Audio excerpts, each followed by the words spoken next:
raised by Deputy Mulhern. Deputy Ellis.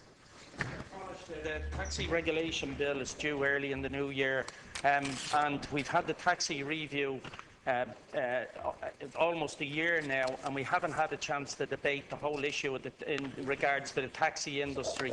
I'm just asking you, Taoiseach, when will this be forced or at the top of the agenda early in the new year? Because there are so many issues attached to what's happening in the taxi industry at the moment.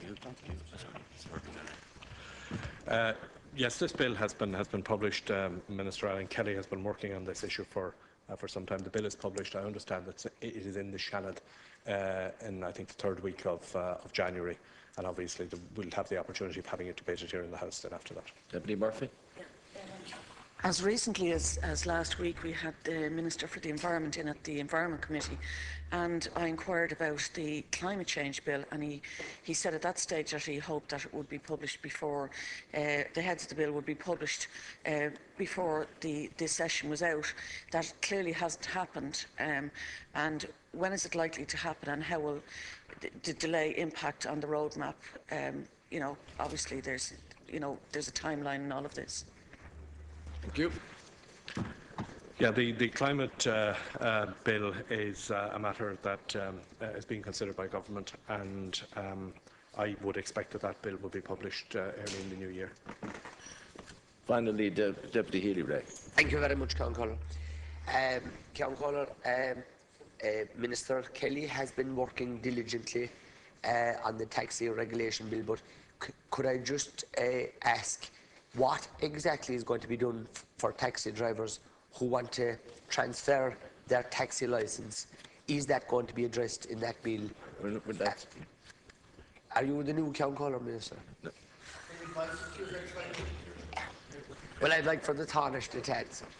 In the spirit maybe the Taoiseach might give some information to help the Deputy, seeing this is Christmas. Yes.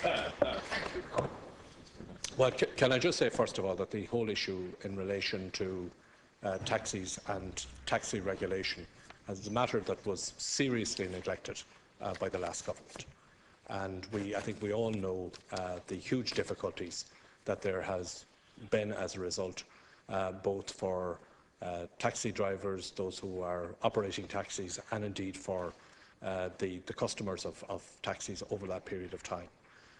For the first time, this government has addressed in a serious way the problems in the taxi industry. Minister Kelly has brought forward the legislation. Obviously, there is going to be a debate in the House and indeed in the Shannon about the content of the legislation, and I'm sure that Minister Kelly will consider any submission or case that's made by Deputy Healy-Rae. Thank you very much. We now move on to motion proposed approved by Dail Éireann for the decision of the European Parliament and of the Council amending decision number 573/2007 EC, decision number 575/2000 EC, and Council decision 2007/435/EC. Could I call on the Minister for Public Expenditure on behalf of the Minister for Justice to move that the motion be agreed? I so move. Is the motion agreed? Agreed. Motion proposed approved by Dail Éireann of taxation agreements. I call on the Minister for Public Expenditure. I move that motions 14 to 19 inclusive be agreed to. Is that agreed? Agreed. Motion proposed approved by Dail Éireann of the National Pensions Reserve Fund Act 2000 suspension of Exchequer Contributions Order 2012. Again, could I call on the Minister for Public Expenditure? I so move. That the motion be agreed. Is that agreed? Yep. Motion proposed approved by Dail Éireann of the report by the Minister for Defence regarding service by the Defence Forces with the United Nations in 2011. I call on the Government Chief Whip. I move. That the motion be agreed to. Is that agreed? Next, I now call on the Government Chief Whip, the Minister of State Department, Taoiseach, to make an announcement. Thank you very much, Ceann Comhairle. I wish to inform the House are the following persons who have been selected and nominated as representatives and alternates from Ireland to the Parliamentary Assembly of the European Council or Council of Europe until the end of 2013. Representatives: Deputy Joe Riley, Leader of the delegation; Deputy Michael McNamara, Senator Deirdre Clune and Senator Terry Layton. The alternates are Deputies Terence Flanagan, John Paul Phelan and Senators Catherine Riley and Catherine Sapone. Thank you. We now move on to the Transport Chorus on Byrne and Subsidiary Companies Borrowings Bill 2012. Thank you. Minister, as there are no committee or no report amendments, as there are no amendments at report stage, could we now proceed to fifth stage in accordance with the order of the Dáil today? And I ask the Minister to move that the bill do now pass. That agreed? Agreed. A message will be sent to the Senate acquainting it accordingly. Houses of the Oireachtas Commission Amendment Number 2 Bill, second stage. I call on Minister of State, the Deputy Alex White, to move the second reading. I move That the bill be now read a second time. Thank you, Count Corla. I have the honour of deputising for my colleague Brendan Howland, TD, Minister for Public Expenditure and Reform, in addressing this House on the subject of the Houses of the Oireachtas Commission Amendment Number 2 Bill. The bill was passed by the Seanad last week on the 13th of December.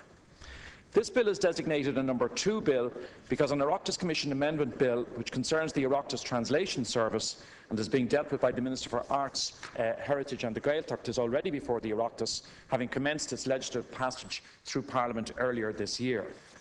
The House of the Oireachtas Commission was first established as of the 1st of January 2004 on foot of the Houses of the Oireachtas Commission Act 2003. And since then, legislation has been further amended in the House of the Oireachtas Commissions Acts 2006 and 2009. The Commission is the independent body which, in effect, is the governing board of the House of the Oireachtas Service. The primary functions of the Commission are to provide for the running of the House of the Oireachtas, to act as governing body of the House of the Oireachtas Service, to consider and determine policy in relation to the service, and to oversee the implementation of that policy by the Secretary-General. The Commission is chaired by the Count Corla and consists of 11 members, including the Secretary-General. The Commission is financed from the Central Fund for a 3-year period and has control over current expenditure and, to a considerable degree, over its staffing. The Commission has no role in regulating the business of the Houses. The Commission is accountable to the Parliament and presents annual reports of its work, together with estimates and accounts of its expenditure. The House of the Oireachtas Service is the public service body that administers the House of the Oireachtas on behalf of the Commission as the governing authority. The functions of the service are set out in the Act of 2009. They are to provide advice and support services to the Commission, the Houses and their committees, and to members of the Houses. Since 2004, the current expenditure of the House of the Oireachtas has been financed from the Central Fund, rather than, as has been the case up to then, being included in the estimates voted annually by the Dáil. This change was effected by the House of the Oireachtas Commission Act 2003. Under the terms of that Act, a 3-year budget covering the period 2004 to 2006 was provided for the Commission. Further acts were enacted in 2006, covering the 07-09 period, and 2009 for the 2010 to 12 period. A new Act is therefore now required, as the financing provided under the 2009 Act expires as of the 31st of December next. The primary purpose of this bill is accordingly to make available the funding for the Commission over the coming 3 years. The bill proposes to make available to the Commission a sum not exceeding €324 million to carry out its functions for the 3-year period from the 1st of January 2013 to the 31st of December 2015. This sum has been agreed between my colleague, the Minister for Public Expenditure and Reform, and the Commission, and it takes into account foreseen expenditure.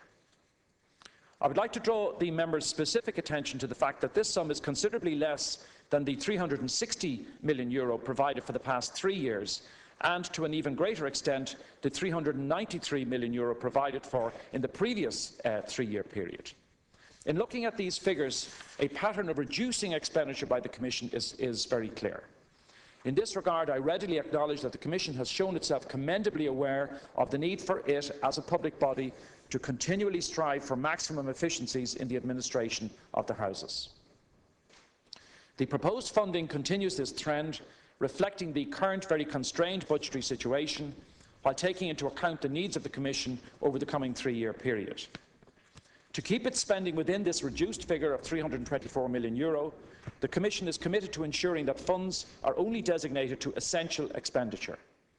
I must also add that this reduced three-year figure takes account of the decrease in members' allowances announced by the Minister in his budget speech of the 5th of December last. In regard to the curtailment of expenditure, I would like to draw members' attention to the fact that, under the terms of the Oireachtas Commission legislation, the Commission determines its own staffing requirements, with the exception that for senior appointments, the consent of the Minister for Public Expenditure and Reform is required.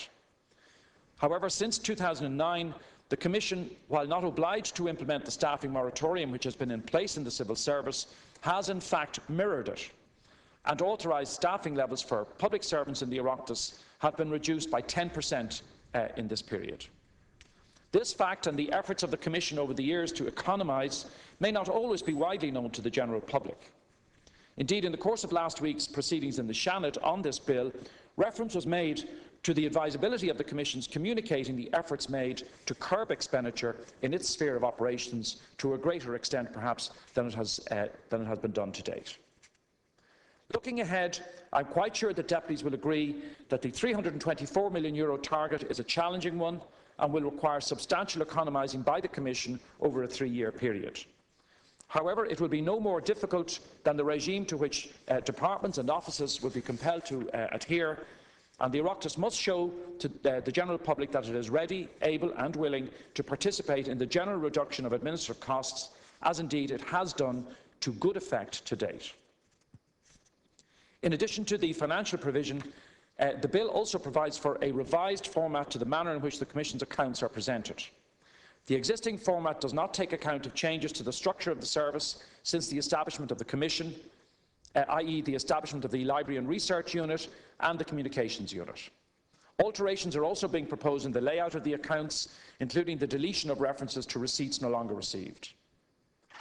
The third and final provision contained in this bill, Count Corley, refers to the retention of receipts by the Commission. These receipts will be offset against the Exchequer allocation and will be accounted for in both the annual estimate, which the Commission presents to the Dáil, and the appropriation account, which is audited annually by the Controller and Auditor General. The Commission has requested this initiative on the grounds that, up to now, receipts generated went straight into the Central Fund. This gave no incentive for efficiencies in the provision of services. Under the new proposed arrangements, there will be heightened awareness of the need to maximise the extent of receipts. I also wish to advise members of the House that the Minister for Public Expenditure and Reform intends to bring forward legislation early in 2013 to ensure the modernisation of the senior management structures of the Oireachtas service. These are specifically recognised in the Staff of the Houses of the Oireachtas Act 1959. It is accepted that the configuration in that Act, particularly in terms of senior management structures, needs to be modernised. Indeed, this was flagged in 2009 by the then Minister for Finance when moving the second stage of the House of the Oireachtas Commission Bill in the Dáil. While it is recognised that significant modernisation has taken place, the statutory framework in the 1959 Act does not reflect this and needs to be modernised. In this regard, the Minister is committed to ensuring, in cooperation with the Commission, that the administrative structures of the Oireachtas do not become out of step with civil service norms in terms of adapting flexibly to the needs and demands of modern management practices. In summary, Count Corley, the bill is designed to allow funds be made available to the Houses of the Oireachtas Commission to continue to provide the services that facilitate both houses in the carrying out of their important work. I am sure that deputies will support this very worthwhile aim. Thank you, Count Corley. Deputy Fleming. Thank you, Count Corley. And I welcome the opportunity of speaking in the House of the Oireachtas Commission Amendment No. 2 Bill 2012. And just to deal with the very last point first, I will be opposing this legislation for a variety of reasons. First of all, we're here on Christmas Eve. The Dáil is adjourning in a matter of a few hours' time. They have no budget to spend on the 1st of January. It's a shambles of a way to run any organisation. If something had happened here today, if the place went on fire and we couldn't pass the legislation, how could the Dail and the Oireachtas and all the staff involved be here on the 1st of January to be here without pay? The fact that a government, and we have a Minister for Public Expenditure and Reform, that we're here the last hour, the last day of the last sitting day of the year to address the situation that there's no budget for the 1st of January 2013 is an indictment of a minister that will be coming forward with legislation in this matter. Secondly, you acknowledge in your final script there that there needs to be changes in the senior management structures of the Oireachtas service, and this will be dealt with in 2013. This should have been dealt with as part of this legislation, and this should have been dealt with on a properly planned basis over the last couple of months, not on Christmas Eve, when most members are probably leaving the House. I hope they all happen it, because there will be a vote on this at some stage during the course of the passage of this legislation, but I'm sure it will pass in any event. But, you know, this government was elected on a mandate to change and Dail reform. If this is the definition of Dail reform, coming in on Christmas Eve, when the whole country's focus is moving away from what's happening in the House, to pass the budget, to allow the building open on the 1st of January. We're almost in that situation. Without this being passed by here this evening, this premises could hardly open on the 1st of January. There wouldn't be provision literally to pay the ESB bill. And maybe there are some tiding over provision from the previous legislation to maybe allow for something like that. But the substance and the structure is you need a budget for the 1st of January, and you're coming in looking for it now. No way to run business. Apart from the fact it's a mammoth amount of money, and definitely we have, and this government has inflicted lots of pain on a lot of people in the budget, whether it's carers or child benefit, and the decreases here are nothing of that scale at all, notwithstanding there have been reductions on the budget statement in relation to individual members and their own expenses, etc., and that is a simple fact of life. But I don't see that level of reductions being mirrored across the entire operation of the houses of the Oireachtas in terms of the budgets that have been brought before us here today. I don't understand as well why this shouldn't be part of the normal estimates process of voting of expenditure each year. And we're getting into a practice now that there's a significant portion of total government expenditure not being voted through this chamber. We have the departmental line estimates each year, which we saw published on Budget Day on 5th of December. But there's billions, I'm sure at least 10 billion. I know interest on the national debt and the payments to central funds and payments for the House of Oireachtas and payments for retired judges and retired politicians and lots of other are not voted through here through the normal estimates process. There's some mechanism for non-voted expenditure. All of that needs to be centralised, because if this is the national parliament and the minister is serious about reform, approving expenditure in advance should be done actually here in the chamber by way of voted expenditure. In relation to the estimates of expenditure, the estimate of expenditure that we're talking about here, the essence was that there would be provision to discuss the programme of work and the activities. The particular name of the document escapes me at the moment, such that when a committee is discussing its estimates for expenditure for a year, they have the line of activities and to match the activities of the department with the expenditure. We've none of that here today. We just have, please give us 324 million so we can go away for Christmas and resume as usual again on the 1st of January. That's actually what this bill is about in one particular sentence, and it is no way to run business. If you had said in the last election, please elect us, we'll carry on without any change, I would understand this approach. But the parties in government were elected on the basis of change, and we've seen the worst form of it here. Actually, it's adding to public cynicism, doing this on Christmas Eve here in this building at this stage. A couple of things I do want to say, and apart from the financial side of it, which I've just briefly covered, other reasons why I'm against this legislation here is because this is to allow the Dáil continue in the same old way. and the Dáil and the Shannon, we were told there was going to be Dáil reform. It was fundamental to both parties before the election. It was fundamental to the programme for government. You said you increased sitting days. We've had a lot of the PR and spin in relation to Dáil reform, but in practice it's on the PR and spin side, not on the substance. We do have Friday sittings, which is not a proper sitting day. There's not the normal order of business, and it's designated for private members' bills. That's just a sop to show that the Dáil is sitting more hours. In fact, I know from our own party side, we've put forward 42 private members' bills in the last 18 months. Maximum of 2 of them have been accepted. The all almost gets voted down or long-fingered. I know very few of all the bills that have gone through and been published by the parties that are dealt with on the Friday sittings that have actually been enacted in law. It's a bit of a sham the way it's operating. Then secondly, one of the most important things Dáil committees can do is dealing with the estimates process for a department.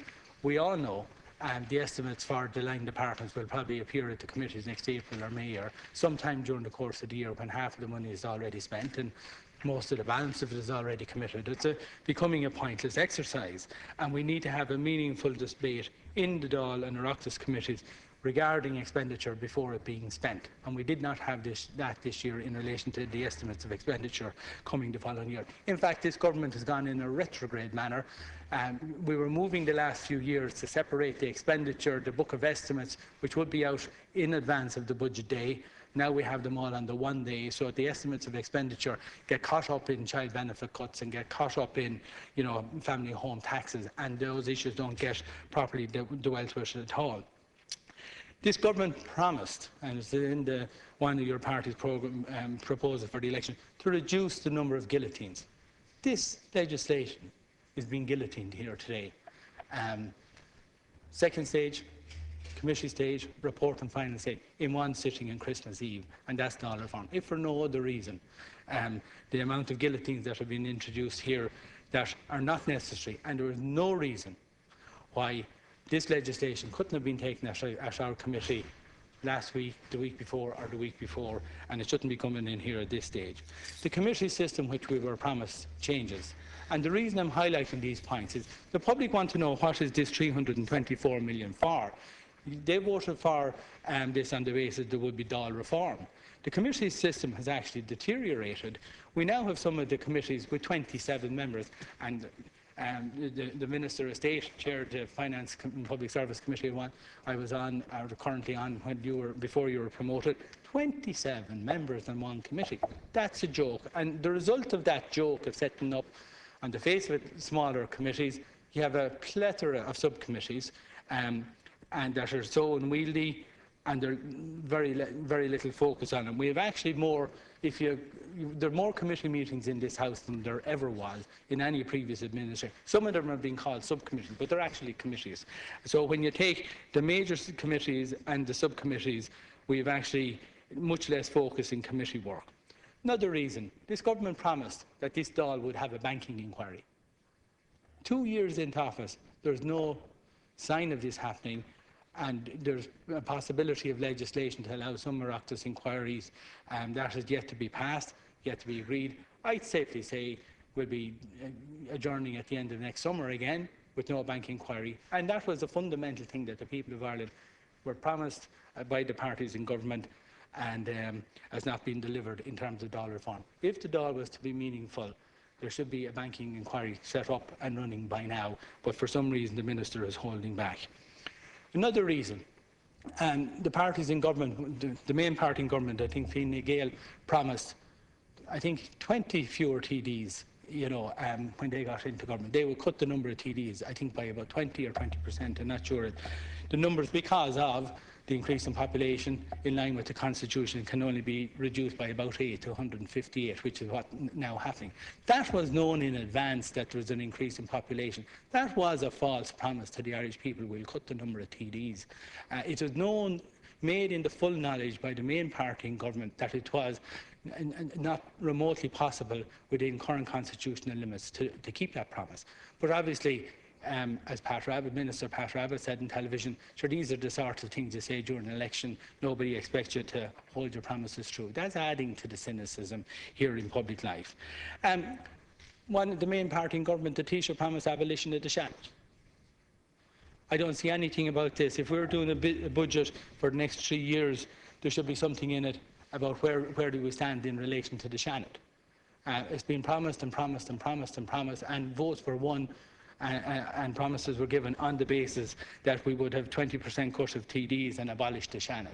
That's not reflected in this figure coming in here on Christmas Eve looking for €324 million so we can open up the building after Christmas. It's been brought in here almost under the cover of the Christmas week in the hope that the people won't see what's going on. And finally, the Oireachtas hasn't fully engaged in proper explanations in relation to the government's approach in terms of the various European summits. There are statements here, but the government has the stock answer. We can't disclose their hand because it might involve people might see what we're looking for before we get there. But that happens in other parliaments. So, Minister, apart from, and in concluding on this, coming in on Christmas Eve to look for 324 million for the next 3 years, when people are breaking up on Christmas Day, you're guillotining this legislation, all stages to be taken here in one session. There'll be no meaningful dollar form. I can trot out the PR about the extra sitting days, but I pointed out how meaningless some of them are. They're not proper days, and the bills that are taken here on the Friday, by and large, the government hasn't adopted them into legislation. I can think of 2 out of 42 or so off the top of my head from our party's point of view, as the main opposition party. And I think there wasn't proper Dáil reform in terms of the committees, in terms of the estimates process to discuss these things, and this should have been discussed at committee in a cold, calm night today. And we should be seeing the plan for what's planned for the Oireachtas in terms of services for the National Parliament over the next 3 years. This should be in the legislation, not promising to review it next year in terms of the role and function of senior management structures of the Oireachtas service, which is promised for next year. That should all have been done this year in advance of this budget being approved. So on that basis, we can't support this slapdash approach by the Minister here this evening. I now call Deputy Mary McDonald. Thank you very much. You're not sharing time, Deputy Minister. How long do I have, Mr. Well, there's 30 minutes in total. Okay, thank you very much. Well, first of all, can I say that I'm disappointed that Minister Howlin isn't here for this debate. And whatever about my personal disappointment at that fact, it reflects, I think, the fact that the Minister and the Government are in fact slapdash in relation to this particular piece of legislation, and really very cavalier in respect of the sums of money involved. Because what we're being asked to do is to put through essentially a budget for us, for the houses of the Oireachtas, to the tune of €324 million for the next 3 years. So that works out at €108 million each and every year. I don't think I need to say, certainly for anybody who might be watching this debate and who watched the budgetary debate over the last number of weeks, I don't have to say that €108 million per annum is very, very substantial money. And I think at a minimum, Minister Howlin should have been here. And no disrespect to yourself, Minister White, but Brendan Howlin should have been here to present the case and the argument on 2 fronts. Firstly, to give an account as to why it is that 324 million is required over the next 3 years, and to substantively defend that sum of money. And secondly, to explain why it is, as has been previously said, we are dealing with this matter at the 11th hour. Why is it that just as we're coming to the finishing line of this Dáil session, this matter is put before us? It strikes me as a sneaky move.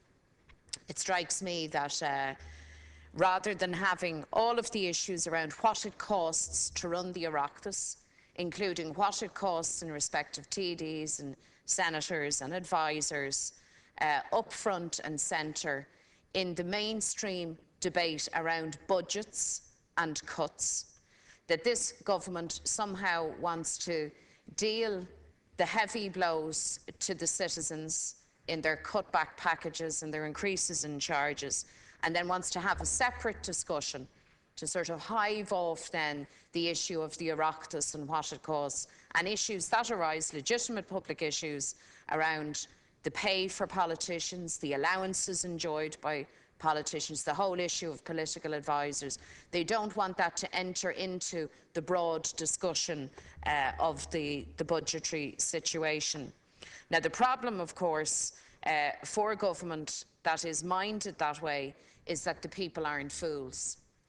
And anybody with an ounce of wit who took a look at the budget introduced by the finance ministers, which delivered such cruel blows to many sectors across society, which in a very mean-spirited way takes €26 million away from carers in terms of their respite grant, a budget which for the first time ever taxes maternity benefit, a budget which, despite all the pre-election posturing, cuts child benefit again, a budget which sets aside the PRSI income disallow and places an additional burden on low and middle income earners.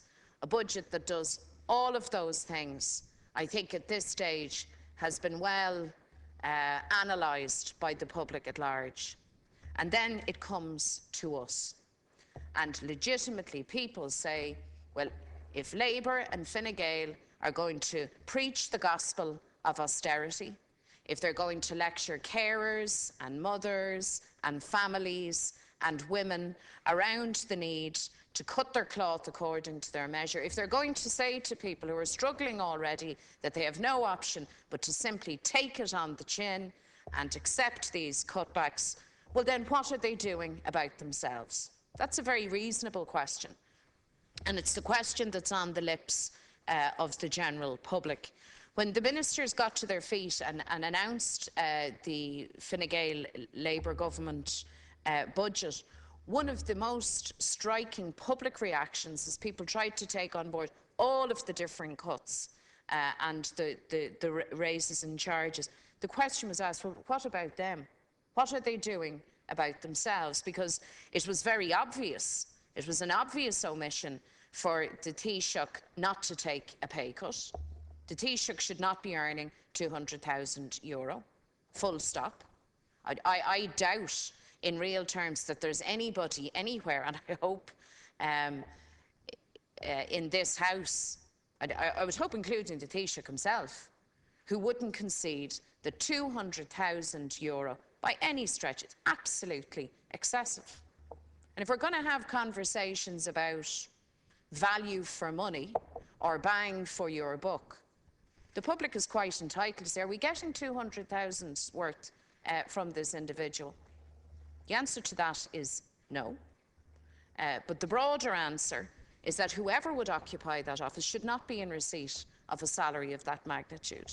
And he's not on his own, because equally the Taoiseach, the ministers, the junior ministers are equally overpaid.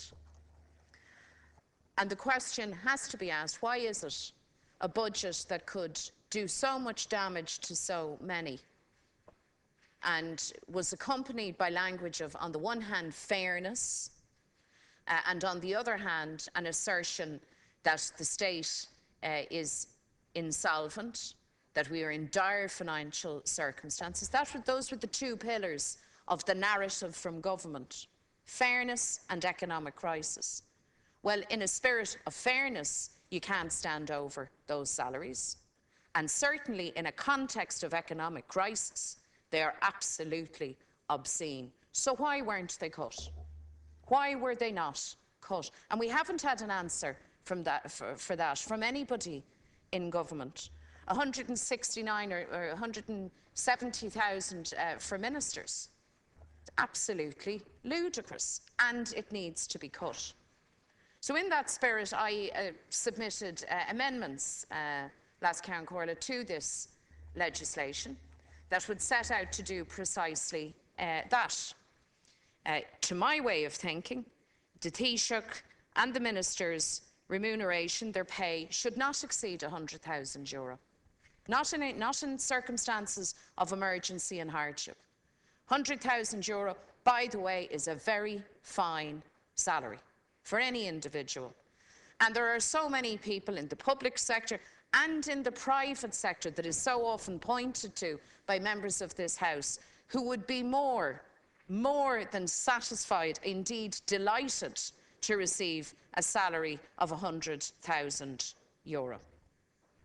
But my amendment on that matter got set aside because the Commission, I am told, does not set the rates of pay for office holders. And of course that's technically correct. That decision rests with government. And the government, when it's been put to them before on this issue of obscenely high pay for politicians, has simply given myself and others the deaf ear. They are not open to that message. And I am very frustrated and I am very angry yet again when an attempt is made to address this issue of pay that it simply gets batted away and set aside. The issue of allowances then arises. And again, my amendment on this matter was set aside. I was told the Commission doesn't make those decisions, the government does. But yet the Commission is, as Minister White has said, almost like the board of the Oireachtas, the administrator, the overseer. And so they do have an involvement in these matters. My amendment proposed the withdrawal of a number of allowances that we currently have. Let me just read them for you. The mobile phone allowance. There's no justification for members in a time of economic crisis getting allowances for their mobile phone. The Ceann Comhairle allowance, the last Ceann Comhairle allowance, with no offence to the personalities involved. The allowances for Cathaoirleach of committees, chairmen of committees, vice chairpersons of committees, leader of the Seanad, whips allowances, assistants whips allowances. All of these things are additional baubles that, if we're serious about leading from the front, we can't actually stand over. I mean, I know I can't. And I don't believe that any other member of the House can. And I accept that it's been custom and practice that these things have existed in the past. But all right, why can we not collectively say now, in 2012, that we are going to address these matters now? They won't save a sufficient amount of money to set the economy to rights in and of themselves. I'm not making that argument. I know that. But they will give a very considerable and important message to the people that we represent, that we get it, that we understand that even smaller sums of money are nonetheless significant sums of money. And particularly from government, a government that has let down carers and very many vulnerable and struggling families. It's so important, in particular, from government, that not just rhetoric of fairness, but that a clear demonstration that you actually get the realities of life, that those types of decisions are made. But I'm setting all of this out last Ceann Comhairle, even though all of my amendments were set aside. I think it would be helpful, just for the record of the House, to put it on record just how much might have been saved had my amendments been accepted and had they been voted through. So, on the issue of an emergency pay cap for the next 3 years for all staff in the Oireachtas, that's as against politician staff, that would have saved €198,790. On the issue of capping pay for Taoiseach, Taoiseach, the ministers at €100,000, of capping salaries for TDs at €75,000 and senators at €60,000, the combined savings for that would be €4.3 million. The withdrawal of the allowances, which I have previously referred to, would represent a saving of €754,879. I had an amendment also in respect of the capping of special advisors to ministers at the first point of the principal officer grade. That's a salary, by the way, of €81,000. And that would realise, if done, a saving of €494,481.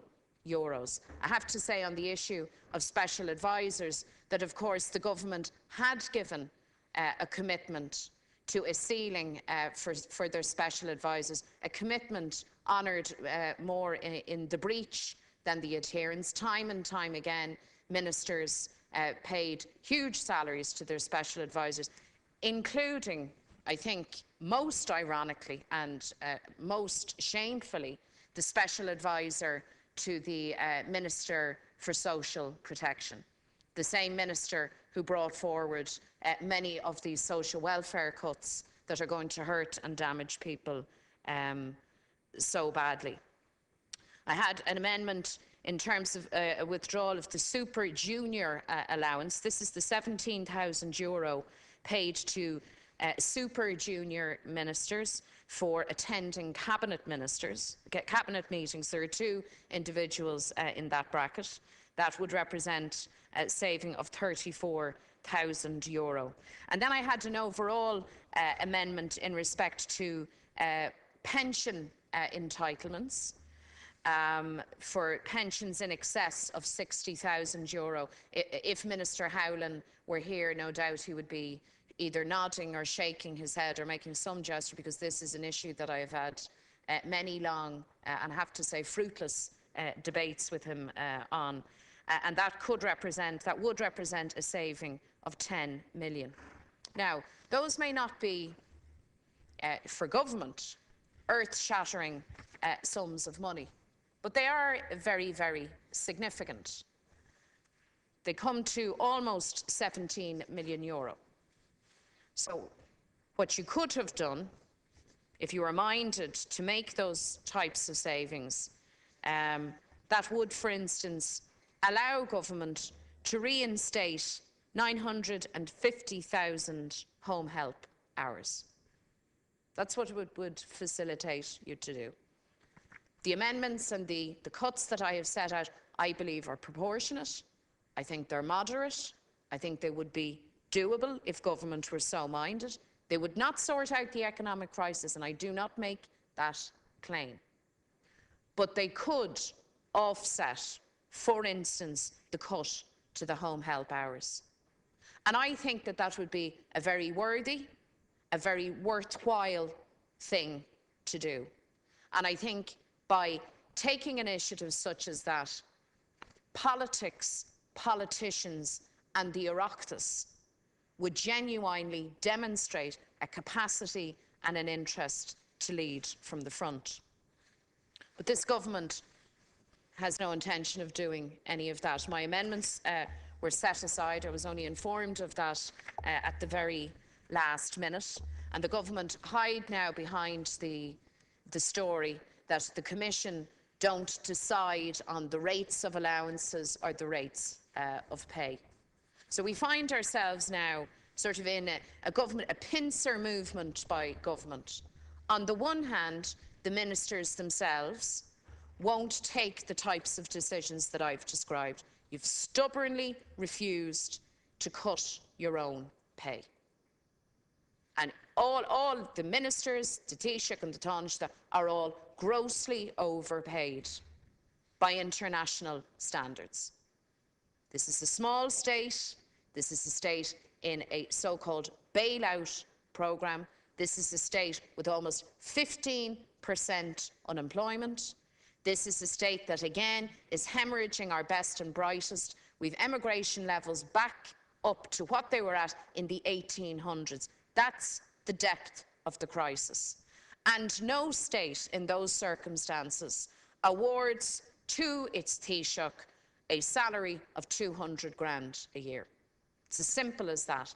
But the ministers either don't hear that message or don't want to hear that message. So government, in its estimates, won't take the decision to make the cuts that would be reasonable, proportionate and fair. And then we arrive at this pass, where we have the legislation for the Commission, the Board of Management, to use your expression again, Minister, for the Oireachtas, and we're asked to nod through 324 million over 3 years by the same government that won't take any of the kind of reasonable decisions that citizens would expect them to take. And I think that is a truly, truly deplorable situation. And I would ask you, Minister White, maybe you will have some more influence with your colleague, your ministerial and indeed your party colleague, Brendan Howlin and others, to try and see some sense in all of this. I saw in, I think, one of the papers today, a headline stating that this budget, our budget for the Oireachtas, was being, sneaked through at the last minute. And I have to say, not unreasonably, they reflected on the fact that the figures reflect just a 2.5% cut to the budget for the 3-year cycle. And you see, that doesn't tally. That just doesn't tally well at all. I'm a deputy, obviously on the opposition benches, but I'm one of the people who has argued very, very strongly, trenchantly sometimes, against the strategy of your government, against the endless austerity that's damaging the economy and damaging society, for stimulus, for investment, and all the rest of it. I've made and will continue to make that argument. And I cannot, in my mind, understand or justify a system and a situation which continues to overpay politicians, senior politicians and office holders in particular.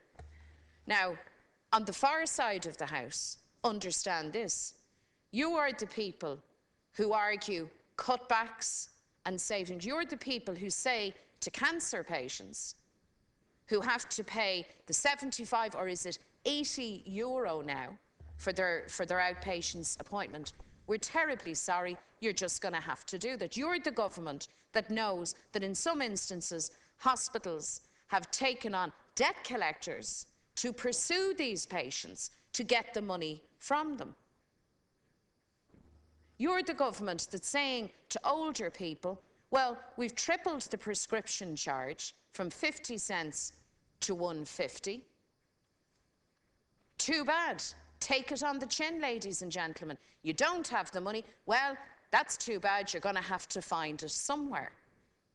You're the government that's saying to families, working families, many of them, who rely on their child benefit to pay a bill, that that's just tough luck. You're taking money from them too. You're the government that's saying to struggling families who come next September will be trying to get kids back to school, that you're taking another 50 euro from their back to school clothing and footwear allowance. That's your message to the general public.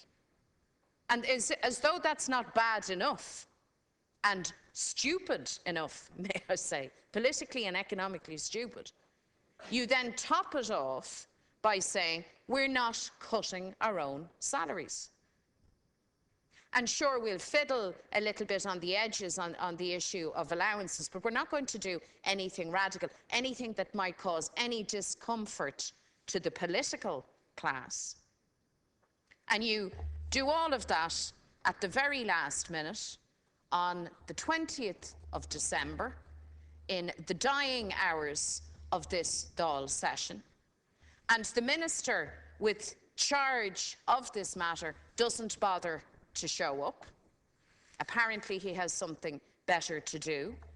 And in your speech, you say, Minister, towards the end, let me just read it back to you. You say, This bill is designed to make funds available to the houses, the Oireachtas, to provide services that facilitate both housing and carrying out the work. And here's now, this is a classic. I am sure the deputies will support this very worthwhile aim. Well, this deputy will not be supporting your aim for the reasons that I have set out. And if you expected that you were going to come into the Dáil looking for clearance of a budget of 324 million for the next 3 years and just have sort of passive agreement or acquiescence from this side of the House, you were very, very wrong. I noticed when you were making your opening statement, Minister, that you left out one line, and I was struck at the fact that you left it out. It's on the second page. And you were talking about, I think, the debate in the Shannon and how it had gone, and some people concerns around lack of transparency around the Commission's operation and the communicating the efforts made by the Commission. Here's the sentence you left out, and I actually have to say, in fairness to you, Minister White, I think I know why you left it out, because it was, in other words, says your script, there is a good story to tell here, and it should be told vigorously.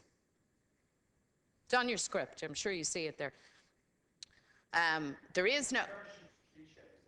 It is, well, whatever about your aversions, whatever your personal aversions may be, I can well understand why you didn't read that out, because there actually is no good news story here.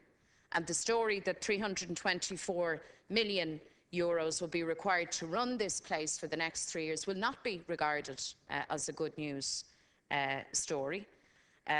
I would imagine that you will not be too keen as a government to tell that story too vigorously, to use the words from your script. And the worst part of the story is that it proves definitively, game, set and match, that in the mind of this government there are two standards at operation. There is the standard of austerity and hardship, and in some cases brutality, for people who are just getting by, for the average 5/8, for the average regular Joe or Josephine citizen who relies on public services, who's doing their best, who either is maybe out of work or getting out to work every morning and doing their level best to provide for themselves and their families. The story for that set of people is that the government will come and pick your pocket time and time again. And when they've picked your pocket, they'll smack a big tax on your family home. That's the general gist of it. And then the other story is for a protected class of persons, some of whom are very wealthy, high net worth individuals, as they're referred to. Some of them are in the upper echelons of the public and civil service. They're small in number, but they are there. And within that protected category, in the mind of this government, are the public representatives, members of the Oireachtas, of the Dáil and of the Shannon. A tale of two stories, a tale of two realities. So I won't be, and Sinn Féin will not be supporting this legislation, and we will never be party to a policy, a government, an attitude, an outlook that has such a gross sense of entitlement by senior officer holders stitched in to its very, very fabric. We believe that that is wrong. We believe that the least this government could do and should do is to trim its own sails, to cut its own cloth according to measure, and to bear in mind that it is the taxpayer, it is the citizen, income taxpayers, people who pay VAT, every citizen who funds all of this. And €200,000 for the Taoiseach, The salaries paid to the Taoiseach and the ministers, you're not worth it. I've heard the L'Oreal defence used before. We're worth it. You're not. And the general public know that. So in opposing this legislation, I would like to say that it would be advisable for government to go back to the drawing board, to look again at your 324 million. You might even take on board some of the amendments that I have brought forward, but to go back through that expenditure line by line, item by item, and if you want cross-party support for legislation for the Commission of the Oireachtas and for the spending and budget for these institutions which have to be kept up and running, if you want that cross-party support, well then you do the things that need to be done, and that means playing fair. The time for exempting senior office holders and exempting the Oireachtas from any of the pain, the budgetary pain, has to be over. The next speaking slot is shared with Deputies Catherine Murphy and Maureen Sullivan. Could I just say that there's 20 minutes left until we're suspending, so there'll be another 10 minutes after the break. Yeah. Deputy Murphy. Thank you. The first thing that struck me... You're taking 15 minutes then? Yes, yeah. Or near enough. The first thing that struck me about this legislation is that it mends the Principal Acts, and it's framed in such a way that it has to be done every 3 years. And I think the last time it was done in 2009. The very fact that we're seeing this on the last day of this term is really, it's about timetabling it in so it won't be seen. It has been said by others.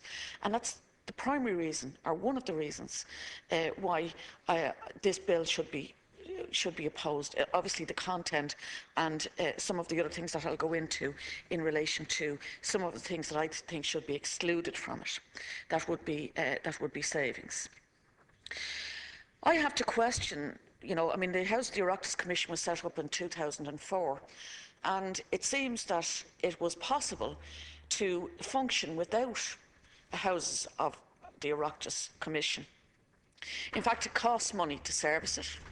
It doesn't meet all that frequently if you have a look at the website, and you'd wonder if we would really miss it if it was abolished. And in fact, from what we've heard already, it's an impediment to actually changing things rather than a vehicle for changing things. And I have serious questions about whether it should exist at all. The second point I'd make, in the absence of that argument being accepted, I don't understand why it shouldn't be obliged to produce, amending legislation on an annual basis. Why is it a 3-yearly basis? We're in a very different time now. And in fact, I remember not so long ago, we had a vote here, I think it was on it was a Thursday morning or something, where there were estimates presented to us without debate for next year. So this is our opportunity to discuss these things, because things are timetabled in a way that we don't even get time to have a debate when we see the figures, and where we can individually, forensically examine them and take them apart. And that is an incredible way to treat a very major cost. And democracy does cost, and you do have to fund it, and I accept that. But I do think, at the same time, it has got to match the circumstances that are found outside of this House. And those circumstances for many people are dire. 2004, when the House of the Oireachtas Commission was set up in a very different time.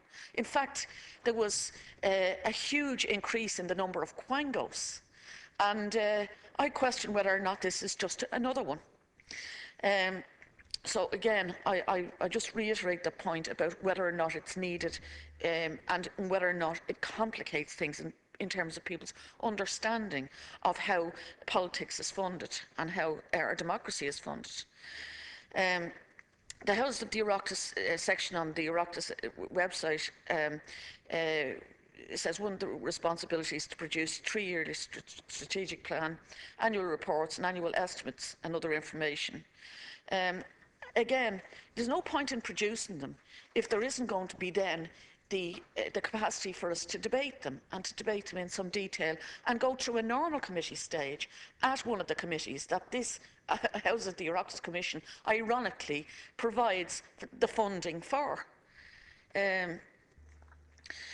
It's also, I mean, it's no accident that this bill is tabled all its stages in the week prior to Christmas, in fact, when things are winding down. And it's done so that little attention will be paid to this 324 million. In fact, the way things have been timetabled recently has really been an affront to democracy. It's not only our major people